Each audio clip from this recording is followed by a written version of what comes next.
Hello, everyone. I am Brandon K. Hedgepeth, and I want to welcome you all here to the Tansson Talk Show, where our mission here is to help bring people together. I'm always so excited to do this show, and I'm especially excited for this one. But without further ado, please allow for me to introduce my guest here today, Justice Menzel. Thank you so much for being here, Justice. Yeah, thank you for having me. Yeah, I'm so excited to have you on. And so, first of all, how's your day going thus far? It's been pretty good. Woke up not too long ago, so got a full night's rest. Very good. Yeah. That's good to hear. Yeah, Yeah. I'm definitely, like I said, very excited to have you on, and I can't wait to speak with you today. Yeah, I'm excited. Yeah, and so before we get started, are you able to go ahead and let us know about, a little bit of who you are and what are some of the things that you do? Yeah, so my name is Justice Menzel. I am a student at Old Dominion University, um, and I'm also a journalist and a filmmaker. Um, I have done a lot of publishing and will continue to do a lot of publishing. Uh, and I am also the editor in chief of the Mace and Crown, which is ODU's student newspaper. Well, awesome. Well, like I said, I'm very excited, to get into this. And so I first of all want to ask, so I know of course you are very, into journalism, of course, the Mason Crown editor in chief. Mhm. And so have you always been into journalism? No, so I, as a kid, I always wanted to go into creative writing, some kind of authorship. Uh, and I found that I am good at creative writing. I am good at fiction writing, but I tend to get lost in the details. And um, like podcasting, like this, finding someone's story, I find that real life stories and real life uh, kind of things to pull from uh, tend to be more fascinating to me and more impactful. Um, and I realized around probably my junior year of high school that um, journalism was something that I was definitely interested in. I was thinking about going to college for English, and my parents were a little bit against it because I didn't have an idea of what I really wanted to do. And I started writing some journalistic pieces, some op-eds, and I kind of just ended up deciding to go for it and to go for journalism, even if it wasn't the I guess cream of the crop in terms of money. But yeah. Well, that's definitely interesting that you said that you Mhm. started off on the more the creative writing side. Mhm. But yeah, I mean, I definitely agree with what you're saying that sometimes like you just want like a little bit more depth in Mhm. there, Mhm. and and that real world inspiration with it. And so I guess to backtrack a little bit, so prior to high school, had Mhm. like throughout your life, had you always like been into creative writing, or was that more so a development that happened later on? No, I think it was always it kind of stemmed from reading. I still read quite a lot, but I'm very busy, so I don't get to as much as I'd like.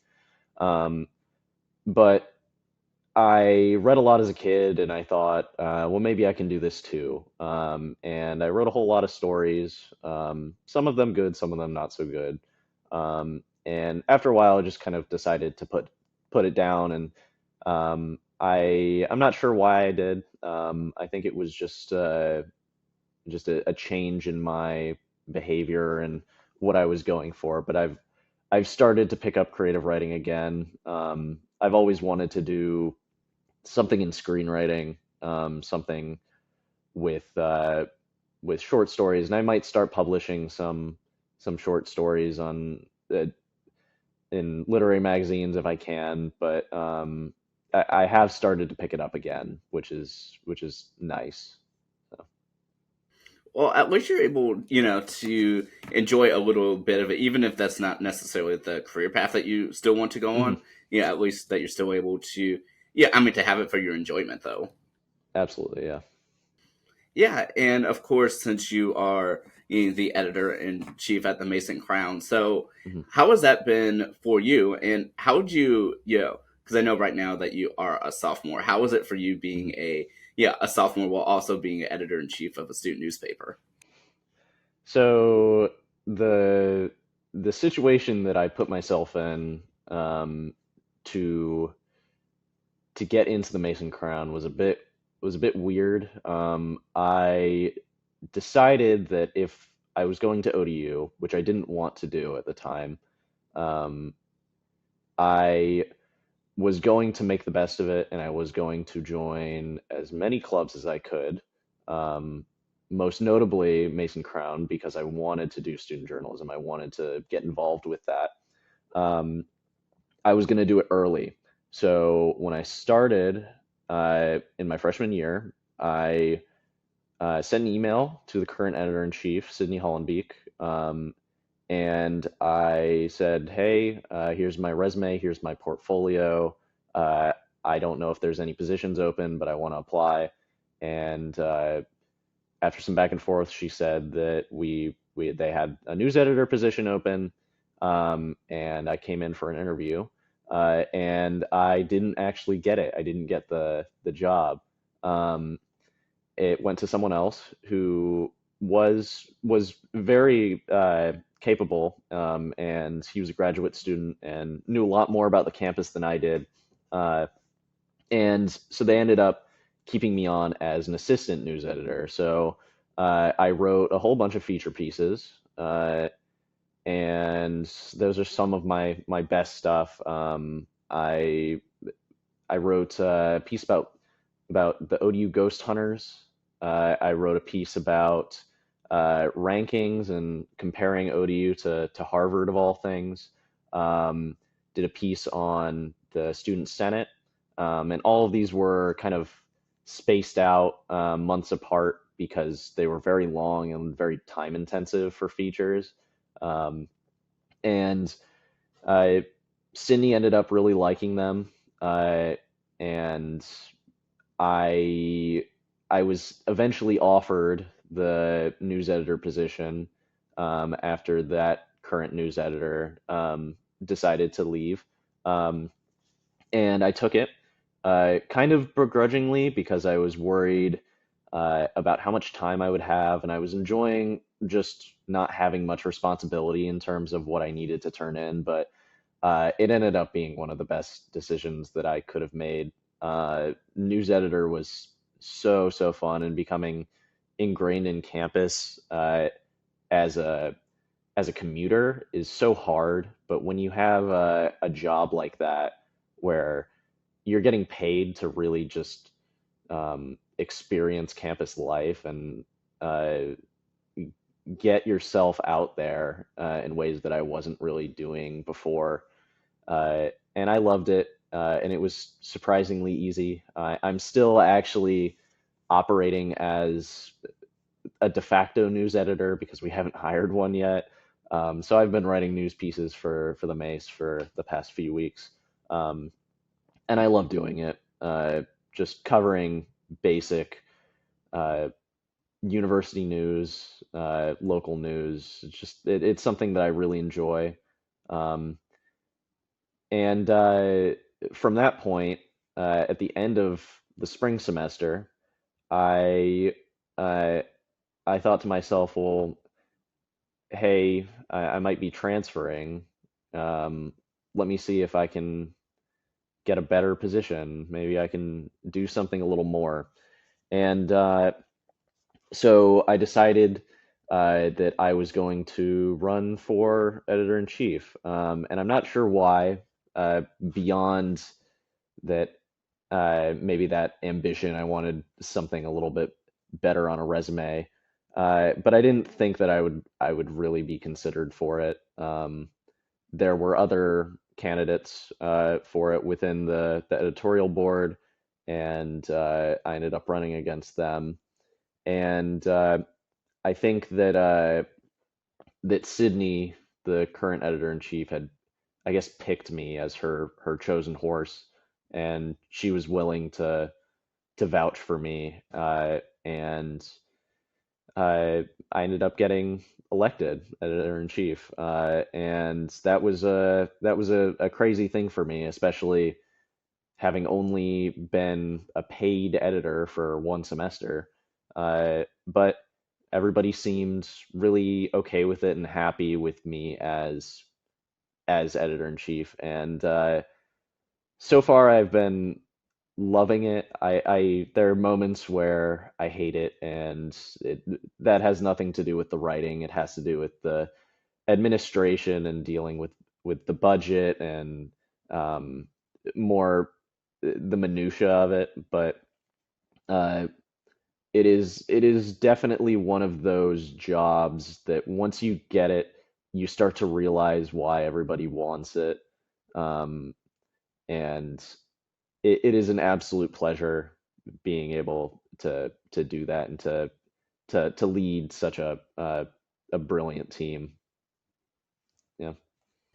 Well, I mean, first of all, congratulations on even being able to have this role. Like I said, Hmm. especially, since this is something that you had, sought out, and even though you didn't think that you would be able to do it, I mean, here you are now, and in doing the position. And you mentioned, of course, to some of the, the hardships that come with it too. And Hmm. so, like, how was the adjustment period going from news editor to editor in chief, and also being the de facto news editor?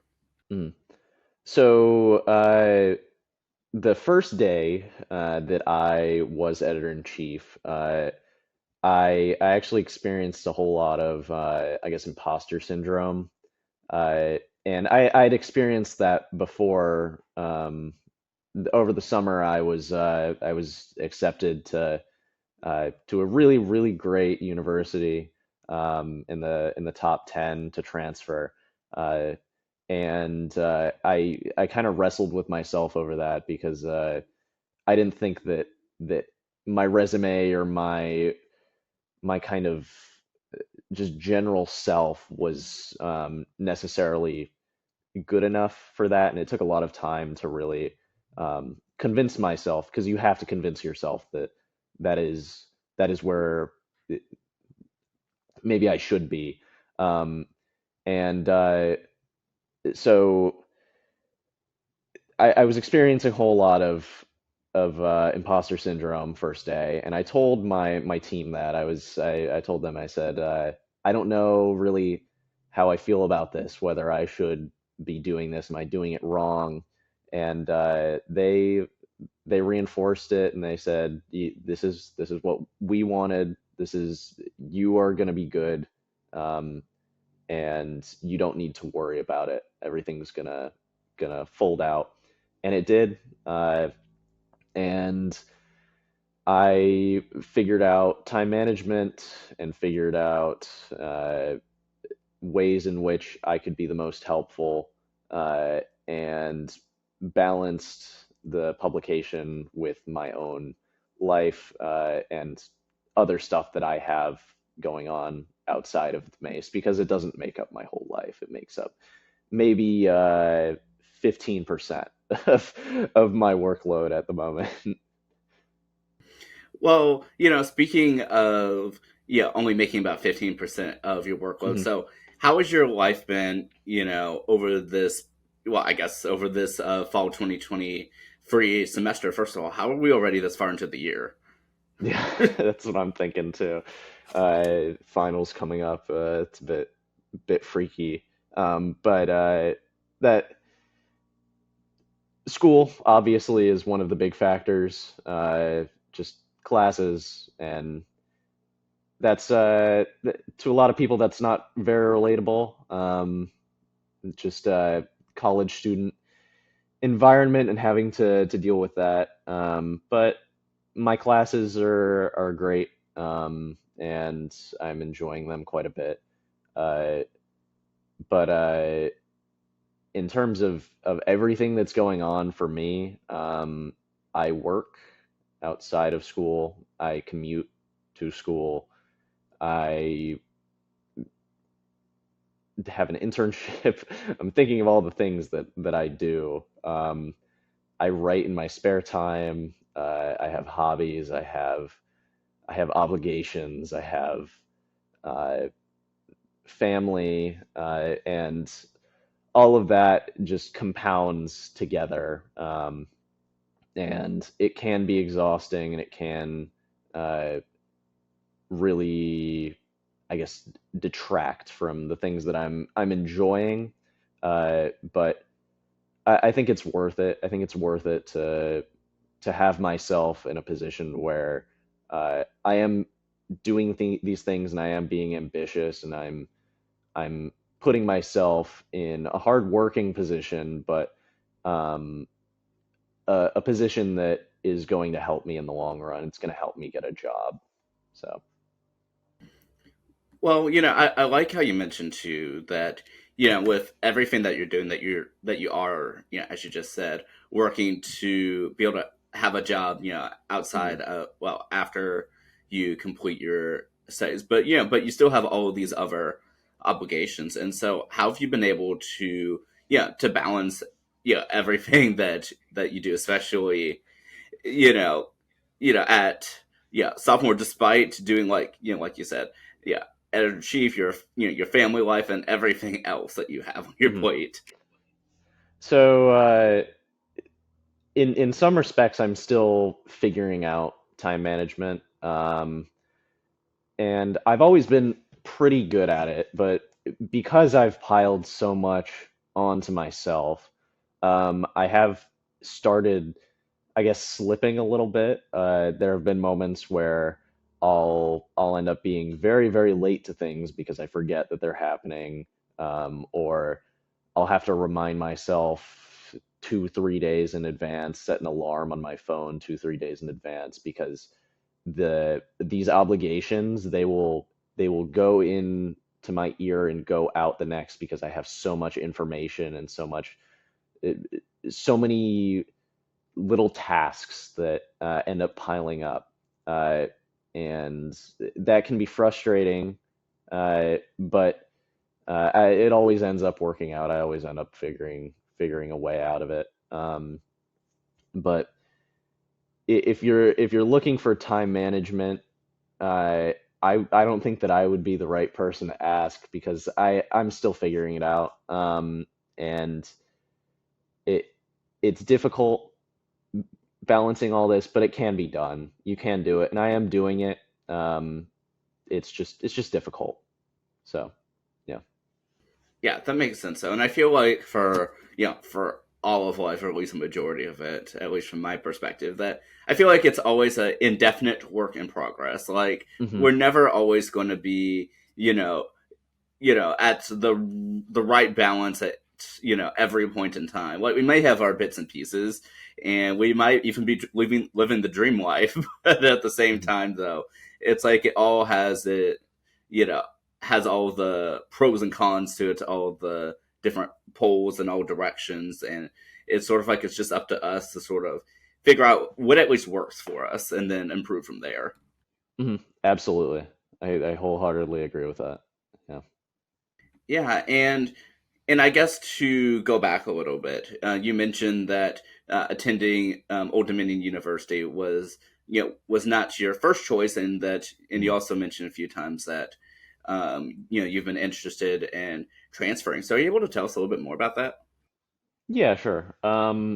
So when I was applying to college, I didn't do the best job on my application, and in high school I didn't do as much as maybe I should. So I guess maybe this piling on of tons of extra stuff is to make up uh, for what I didn't do in high school. I'm seeing that I still have another shot at changing my life and getting into a better circumstance, but um, it was going into ODU. I got a whole lot of money, which was helpful, and it's still helpful.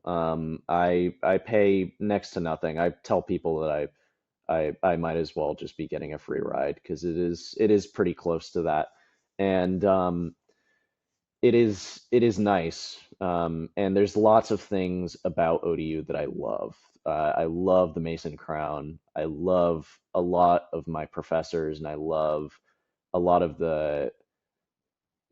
I guess the proximity to everything. ODU is so close to home, and I don't have to worry about um, moving away from family or my girlfriend or anything else quite like that. But it was disappointing at the time when I was going through my admissions, and I had only applied to, I believe, four universities. I consider my high school self very lazy, and I was on the fence about even going to college in the first place at the time. Uh, and the schools that I applied to were a bit a bit ridiculous for me at the time. I applied to ODU, and was accepted with a lot of money. I applied to Virginia Wesleyan. It got accepted with a lot of money, but I, I I'm not sure why I applied there because I don't like that school. Not quite good. Um, I applied to William and Mary, and I was waitlisted, which I was devastated about. But I'm very glad I didn't end up going there. And I applied to Harvard, which was ridiculous, and I didn't get in. um, but looking back on how that went, it was disappointing, and I've said that a few times going to ODU. Uh, but I've I guess written that into a lot of my writing, my disappointment with being at ODU. If you ever read my piece, and I guess I'll plug this, there's a piece that I wrote called ODU versus Harvard, um, where I actually went and visited the Harvard campus, and I was so enamored by it that I thought maybe I need to write a piece about this and how ODU has a lot to offer. And that piece is quite good, and it kind of examines some people and their relationships to Harvard, their relationships to ODU. And that's very a mirrored perspective of how I was feeling at the time. Uh, and over time, I've started getting comfortable with ODU. There's a lot to love here, and there's a lot to appreciate. Um, and I feel hesitant to even apply to transfer again uh, this semester because I do have so much going for me, and I have uh, so much here. But at the same time, I have these opportunities just dangling by a thread in front of me. Um, and I think I would be foolish to not uh, at least see where I could be. Um, yeah. That makes sense though, Mm, and I will say too that I did actually have a chance to read your piece mm, about ODU versus Harvard, and I will say that mm, I really liked how you have wrote the piece, mm, and I mean I was just really like engrossed with like reading it and the intricate details that you put into it, mm. and so like I said, I think you did just such great work with with that piece and some of the other ones that you've done as well. Thank you. Yeah, I appreciate that. Yeah, and I mean, it's interesting, to go through them because I can also tell like how much time I could just imagine, you put in there, and to hear from what you just said too, that the fact that you actually went to the Harvard campus to Hmm. to write that piece. I mean, like how was that for for you going to a school that that you applied to and one that you were sort of comparing yourself to? Um, that's an interesting question. So the Harvard thing, it just happened to work out that way. My one of my best friends lives in Boston. He goes to UMass Boston. So I ended up visiting him with my girlfriend, and we spent a few days just right outside of Boston. And I thought that it might be a good idea to write a piece while I was up there, and I pitched it to Sydney, who's the editor in chief at the time, because I was assistant news editor.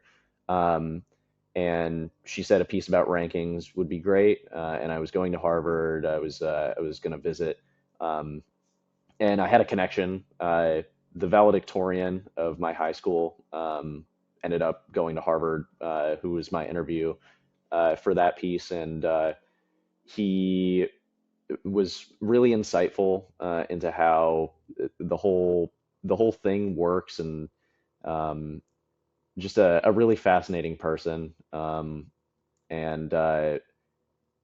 it was for me, from my perspective, going to Harvard and seeing this pre-professional culture, and this culture of just I guess brilliance and hard working all around me. I felt uh, a little bit like maybe these are my people, kind of thing. Not to say not to be tooting my own horn, or I try to exercise humility at every step. Um, but it just felt like everybody that I interacted with just acted like me. They felt like just my kind of people. And I told my my girlfriend, my best friend, um, at the time, that Harvard just felt like home. Uh, and I went back to ODU and was just kind of really distraught over it. And I I decided that I was gonna apply to transfer, and I was gonna do my best to do that. Um, and I did apply to Harvard, and I got rejected again. Um, and I think I've realized now that that isn't the place for me. Um, I've been there several times since. I've been to the Harvard campus. I've been through Cambridge, and it's not it's not the utopia that you think it is. It's a complicated place, and it's where it, when I was looking at it, I was looking at it as an easy way out, and I don't want to have an easy way out. I want to work hard for what I do, and get to where I go, um, based on my own self, and my own work. So yeah. Well, nevertheless, though, I mean, Hmm. it's so interesting, like hearing like your personal journey with that and sort of Hmm. accepting where you are. And I feel like in general, it's just so easy to look at like another opportunity, especially if somebody else is doing something. It's like this is where I should have been. This is Hmm. this is like where I should be. But Hmm. yeah, it was so interesting hearing like how you came to accept like, okay, this is where I am right now. Maybe not where I want to be, always, but let's at least make the most of this and sort Hmm. of uncover a little bit as Hmm. to sort of like your personal mental dream. Yeah, absolutely. And it's just it's a dream for me. I love colleges. I love just the idea of a ton of really passionate people coming together, both students and faculty, and just working on academic and creative passions to their highest ability. Um, and you can only really get that at a few universities in the country. Um, and there's some of that at ODU. There's some of that, and I experience little drips of it, and I love it. I love finding people that really, really care, um, and are willing to put in the work to to get what they want. Um, but I'm not sure if this is something that maybe you've experienced, but um, I find that ODU is very uh, it is a place for people to um, I guess get a degree and get out.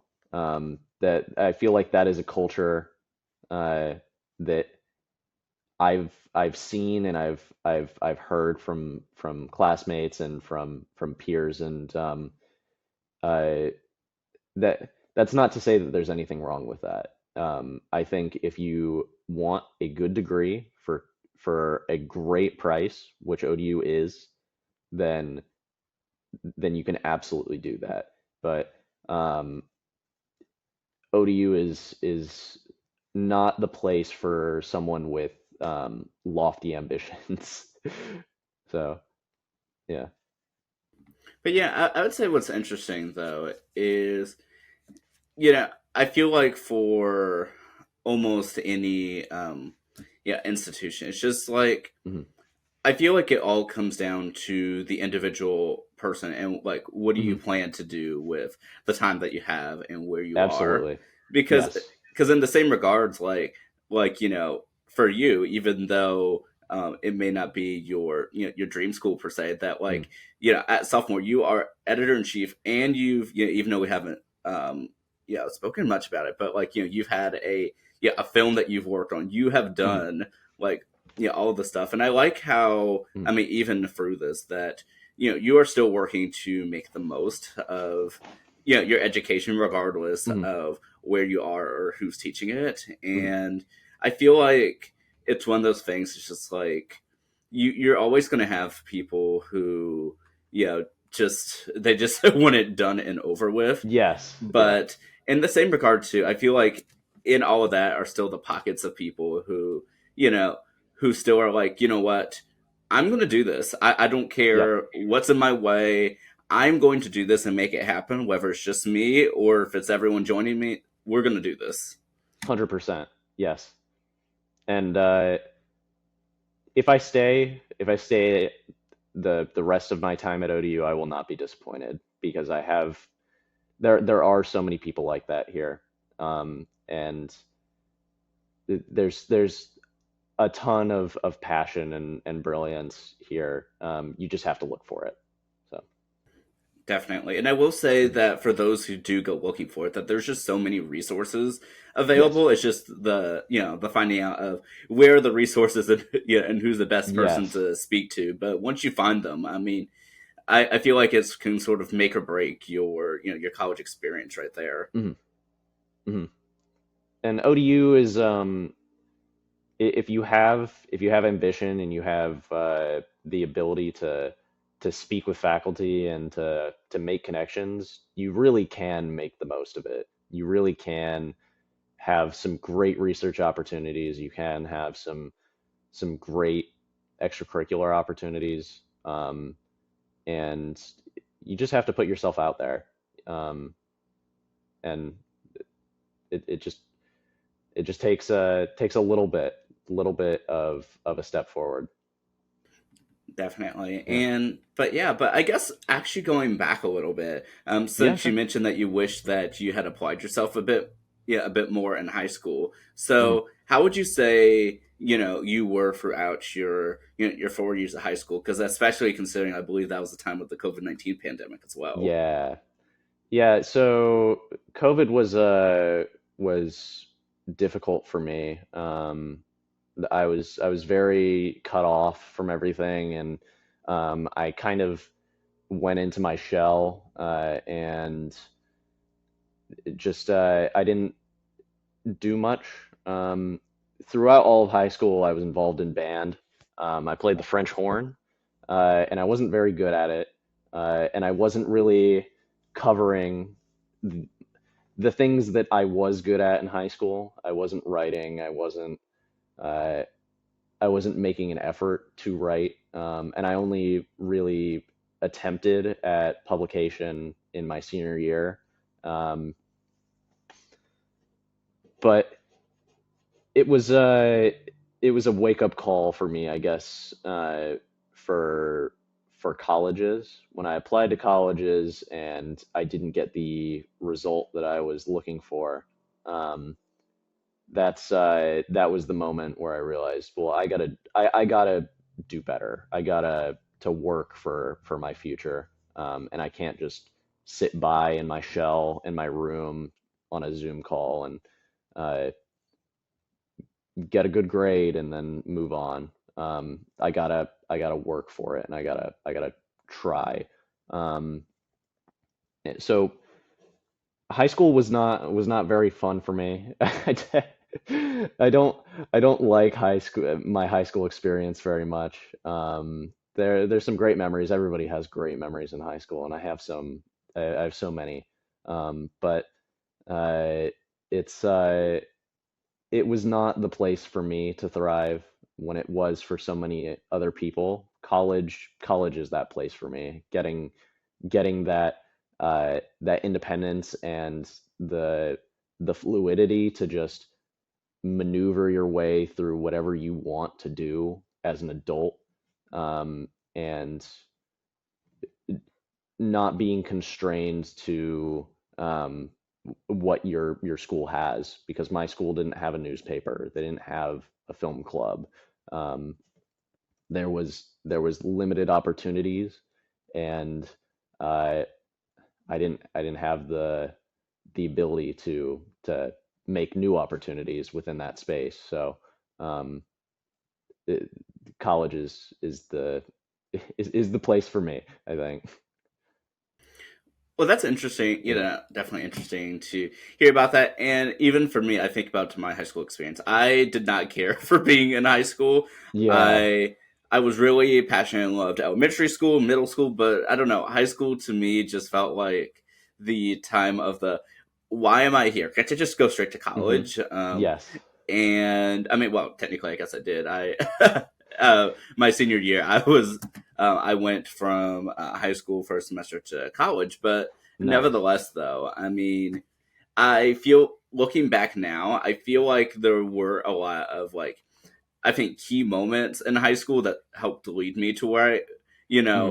to where I am now. But in the same regard, it's like it's the question that then comes of did I do this because of high school or did I do this because I was going to do this anyway? Yeah, definitely. Yeah, that's a good thought. That's a good notion. I feel like high school was a is a catalyst for a lot of people, because you're surrounded by a lot of different faces and a lot of different new ideas, and it can be a big springboard for a lot of people, but uh, maybe it's not for everyone, and it wasn't for me, and it sounds like it wasn't for you. So Yeah, definitely. yeah. But but then in other like retrospect too, it's like I feel like in some sense I'm very thankful that at least I just at least set some things in motion. Mhm. Even if I was gonna do it anyway, it's just like you never know what certain events will trigger you to do other stuff, and I'm very thankful to where I am now. So it's just like I wouldn't change anything if Mhm. I had a chance, but in the same regard, if I could go back to any time, it would not be high school. Mhm. Absolutely, yeah. And that's something that I want to hammer home also, is that I like what you said. Uh, if I could go back, I wouldn't change anything. The way in which my life has gone is exactly the way that I want it to go. And I wanna be the one that chooses how my life goes. I want to be the one that makes my life happen the way that I want it to happen. And so far, that I have done that. So yeah, everything happens for a reason. That is Yeah. quite true. Yeah. But speaking of paths that you're going on, I mean, you are Mm, also a filmmaker and mm, like we're able to have a domestic and international, screenings of your film. mhm.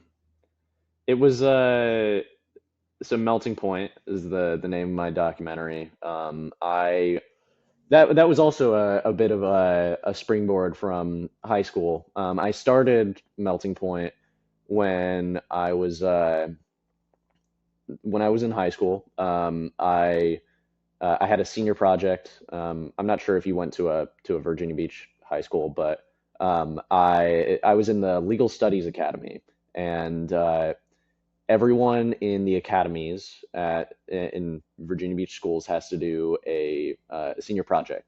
And I decided that I wanted to do a short documentary about uh, vaguely political polarization. That was the kind of idea that I was toying with, and it ended up becoming a lot larger than that. Um, for my original release, which was it was 3 interviews, um, uh, edited, spliced together. It was very weirdly structured. Um, I posted it to YouTube, and it got a whole lot of traction. A lot of people in my high school ended up really enjoying it, and I thought, well, I'm going into college. Maybe it would be a good idea to have something uh, like a film on my resume. But that wasn't the main reason behind it. It was it was something that I really cared about. It was a film that I was passionate about making. Um, and let me tell you a little bit about it. So, Melting Point was a movie that I filmed around the beginning of January 2022. I had a completed 40-minute cut around May of 2022, at which point it was posted to YouTube for my high school senior project, and it got a whole lot of good traction. And from that point, I decided with my collaborators, I was working with a whole bunch of people um, to, I guess, get this thing actually made, turned it into a feature. Um, and that was for a couple of reasons. It was for myself and my collaborators' resumes, but it was also because this was an artistic passion of ours. We were really interested in seeing this come to fruition and seeing what we could do with it. Um, the film is about a couple things. It's about political polarization. It's about incel culture. It's about misogyny. There's several interviews that are wholly different from each other, um, and they're very bizarre. I'll tell you, if you ever watch it, which there isn't an official way to watch it currently. Um, it will the interviews are very much unlike anything that you've seen before, um, and that was on purpose. It was experimental, and I put a whole lot of money into it. Uh, the budget was about $1,500, and I used my part time job income to fund it, to make it happen. Uh, and it came out pretty great. I think that it's one of my crowning achievements. It's one of the best things that I've ever done. Uh, and I think about it, and uh, it's really hard for me to say to myself, well, I can't do this because I made a feature length documentary, and it's pretty good.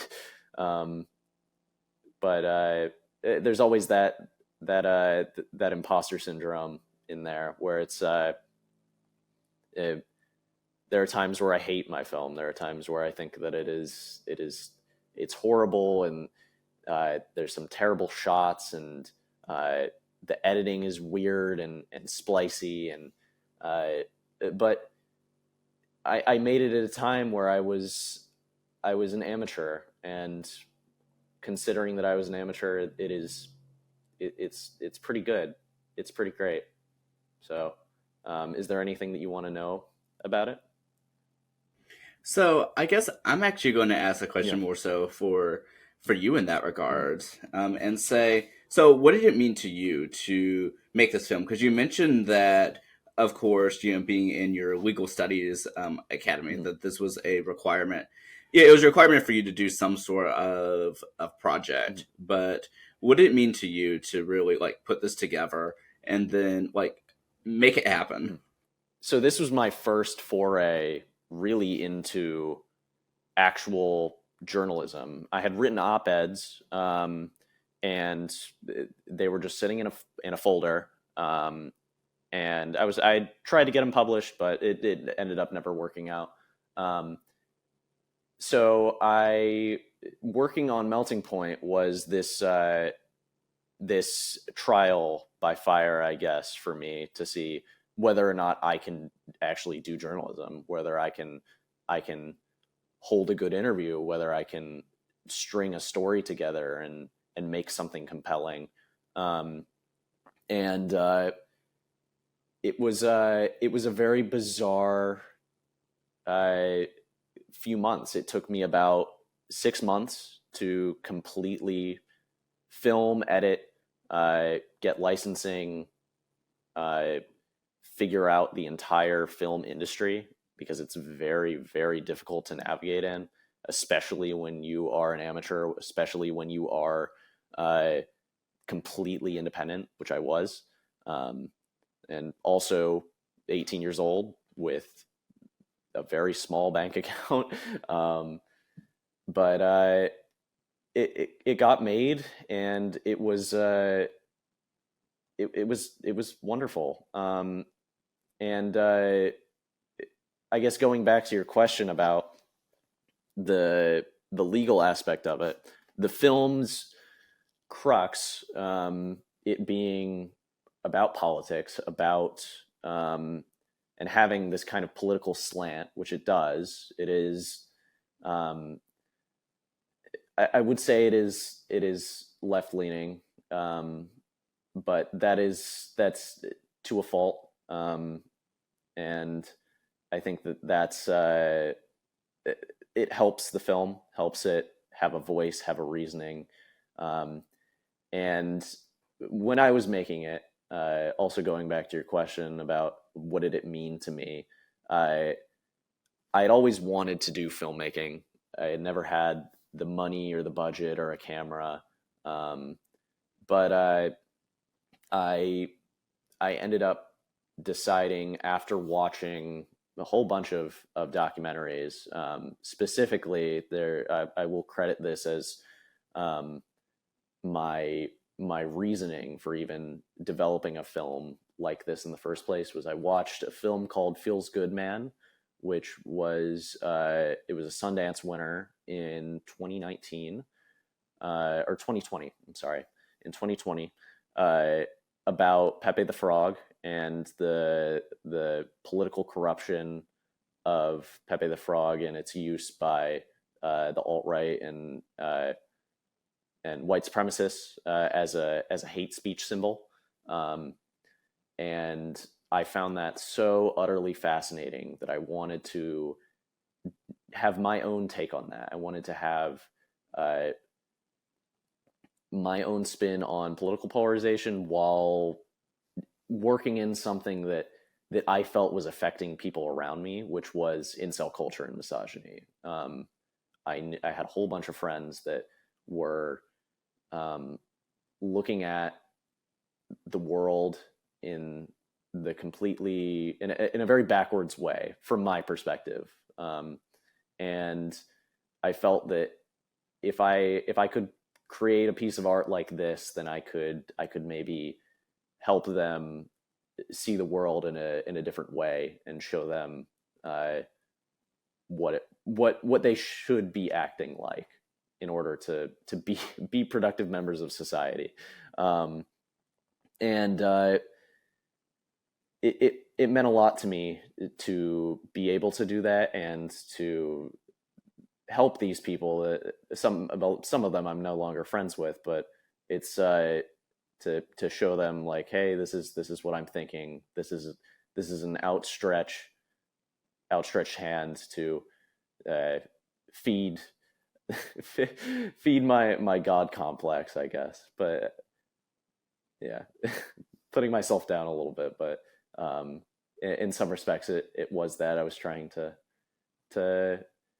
uh, be a bit of a control freak in people's lives.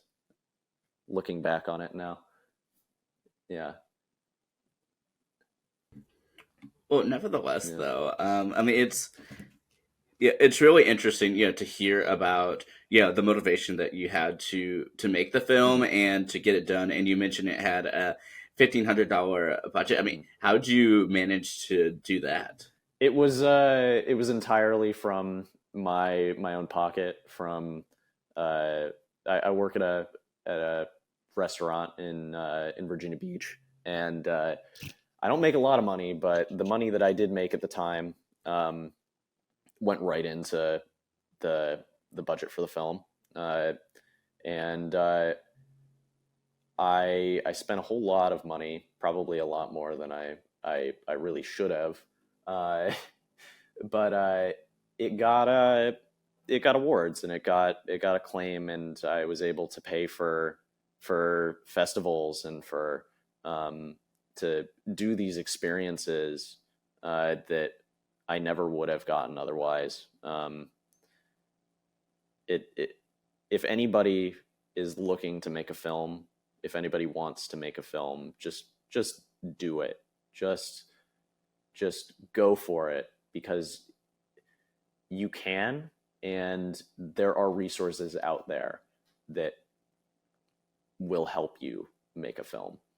And if you have any artistic bone in your body and you have any semblance of desire to do it, just make it happen. It is so rewarding. It is so incredibly wonderful knowing that you've created such a large piece of art. So yeah. But yeah, that's really, great that you were able to like self finance your own, your own project. Mm. And I mean, and make it count. And I love the advice that you gave to any aspiring filmmakers out there. Um, and if I remember correctly, for your distribution, that that you didn't just do it just for your high school project, that you actually had it screened, both domestically and internationally. Yes. Yeah, so it was the last time it was available was June of this past year, so June 2023, uh, at New Filmmakers New York, and it was available in person and online, um, and I had a whole bunch of people watch it and enjoyed it, but I I haven't I haven't really had time to put it up anywhere. I haven't had time to sit down and actually get it out there. And I think that's a bit of a travesty right now, because I do want to get it out there. But maybe it's also a psychological thing for me too, where uh, it is me at my most open and vulnerable, and maybe it's a bit of protection for me to not have it out there and to not have it uh, easily available for people. So I don't know. Well, I Yeah. feel like too that, for a lot of us, especially who, make or produce Mm-hmm. content, is we're always like, at least subconsciously at the Mm-hmm. very least, like worried about like, what do other people think about Yes. this? Like, is this people's first impression of me and my work? And even if you put like so much hard work and dedication, you're proud of the product. You're, I don't know, there's always that some part that's just like, but do I really want people to see it? I Mm-hmm. mean, do I really want that? Even if you really do, it's just that part of you that just doesn't want it. Absolutely. There's that little morsel that's always telling you like this is no good. Everybody's gonna hate this. Uh, but you got to fight that. You gotta just put it out there. It's so important that when you make content, You don't act like Franz Kafka and burn all of your manuscripts. You save them and you publish them. Well, yeah. Well, I definitely, like I said, yeah, I'm glad that you were able to do that, and I hope that for your senior project, I hope that they enjoyed the film as well. That's actually a funny story. I guess I can go into that. So when I made my film for the first time, my senior project teacher watched it, and she essentially told me that I would not be able to screen it anywhere on school property. I would not be able to associate it with my high school in any way. This was the 40-minute cut, so this was the first one that I made. And she also told me that she didn't understand it, which was very hurtful for me at the time. And I told her exactly the point of the film, which was I felt that it was very well stated, and she ended up watching it again and really enjoyed it and was able to get something out of it. But it was a big push for me when I heard that I was actually being censored from actually putting this out there, at least to my peers. So putting it on YouTube and seeing the reaction to it and having people that I had never spoken to before come up to me and say, "Hey, I liked your movie," like that was really empowering for me. But generally, I think people in my high school did like it, but it wasn't that wasn't the main goal. It was to have a wide audience enjoy it, and they did seem to enjoy it, both domestically and overseas.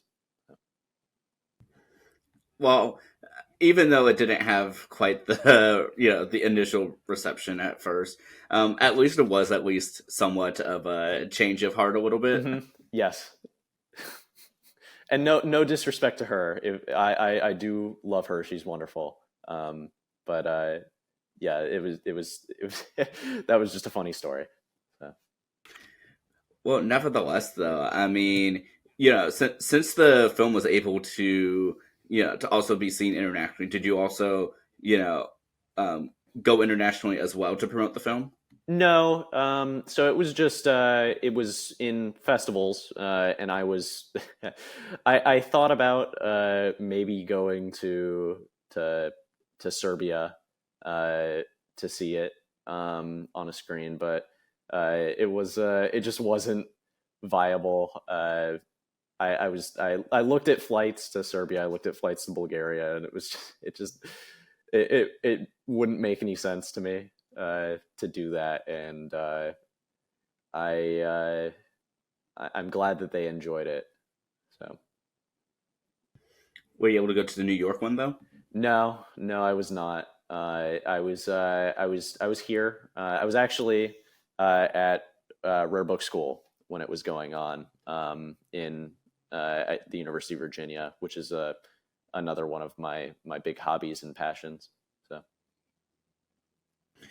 Yeah, and I mean, and I will say too that like I've been really enjoying this conversation, Justice, and I mean it's been really fun to learn about like how you've gotten to where you are now as editor chief of of Mace and Crown, and even your your entry into college and and sort of struggling a little bit with trying with your I guess your college identity a bit and like how you see yourself in college, and especially like with your film. And I feel like there is still like just so much that we could dive into, and I've just really been like enjoying our conversation. Yeah, I have as well.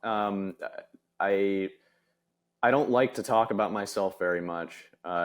Maybe that's not apparent from the podcast environment, but it's easy for me to put on a face as a journalist, where I can say I can just say whatever spews out of my mouth. But I'm trying to be as open as possible and to really give my story, because a lot of times I don't like telling it. So this is a I guess therapeutic for me, a little bit, a little cathartic. Well, I'm glad it could, be of help. And Mhm. like I said, and even though that, of course, we are, sadly running a little bit low on Mhm. time, for today. But if you're interested, I would love to have you back on because I'd love to hear like, the rest of your because I'd love to hear about your rare bookstore like in full detail. Yeah, So if you're willing to come back, I would love to have you back on. absolutely. Yeah, I would love to. Yeah. Yeah, because I mean, you've just done like so much, and I really like am excited to hear the rest of it. I guess I would go into a bit of my publication experience. So uh, I've written for a couple publications for opinion pieces, which is a bit of a I guess I was talking earlier about my op-eds that never got published, and these pieces that have been published are an extension of that. I'm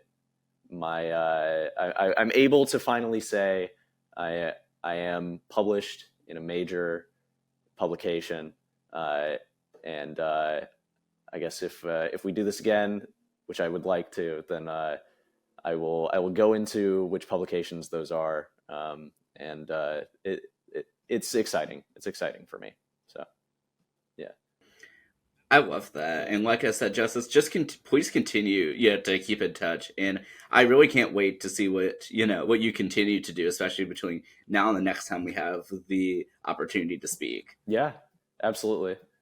And if there's any major major updates in between, then get to hear a little bit about that. Yeah, I'm definitely excited for it. And yeah, and for anyone who's currently, tuned in and watching or listening, where's the best place for people to potentially follow your story online and check out, your Mason Crown publications? So for Mace and Crown, just maceandcrown.com spelled out, and have plenty of pieces on there. Also, my team, the e-board, they are exceptionally talented, and you should read their pieces. We publish almost daily. We're not allowed to call ourselves daily because we don't publish daily, but uh, it is Mason Crown is great, and you should check that out. You can find me on LinkedIn, uh, and that is should just be linkedin.com/Justice Menzel.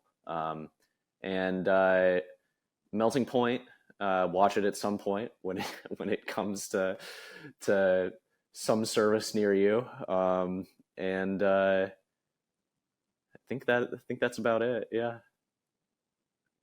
Well, awesome. Well, last but certainly not least, Justice, I did want to allow for you to go ahead and end out our discussion today by providing a final thought, whether it be a life lesson, inspirational quote, whatever the case may be. The floor is all yours, Justice. Take it away. Gotcha. So, I what I wanted to say, I was thinking about it, and I want to talk about, I guess, a little bit about ambition and what it takes to build that. There are a lot of times where you will doubt yourself, and I continually doubt myself.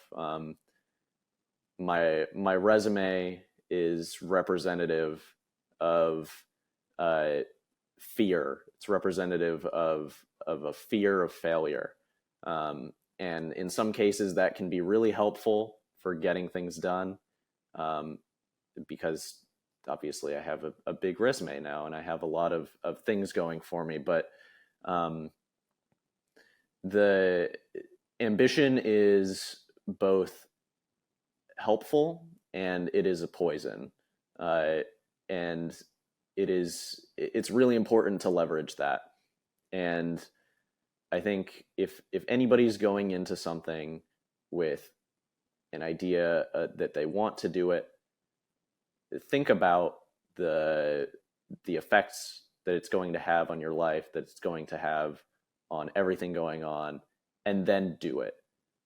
So make a plan and do it anyway, because you will kick yourself if you don't do it, but you also need to make sure that you are happy and you are healthy and you are mentally well. So